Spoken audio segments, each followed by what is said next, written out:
ప్రతిఘటన పోరాట సందర్భంగా స్మరించుకోదగినటువంటి ఒక మహా జాతీయ నాయకుడు, హైదరాబాదు విమోచనం కోసం పోరాడినటువంటి వ్యక్తి కేశవరావు కోరట్కర్ గారు. మీరు మంచి ప్రశ్న వేశారు. ఆయన మహారాష్ట్రలో పర్భణి జిల్లాలో ఉన్నటువంటి ఒక గ్రామంలో జన్మించినటువంటి వ్యక్తి.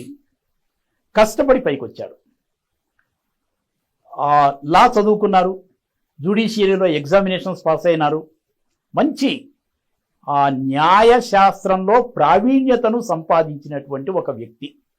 లాతూర్లో కొంత ప్రాక్టీస్ చేశారు, బాగా డబ్బు సంపాదించేవారు.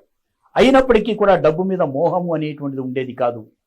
హైదరాబాదు ప్రజల యొక్క కష్టాలన్నింటినీ కూడా విముక్తి చేయాలి అనేటువంటి ఒకనొక ఆలోచనతో దేశభక్తి పరంగా సమాజ హితంగా ఆలోచించినటువంటి వ్యక్తి.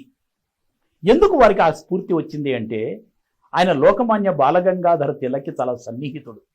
ఒక విధంగా చెప్పాలి అంటే లోకమాన్య బాలగంగాధర తిలక్ యొక్క అనుయాయి.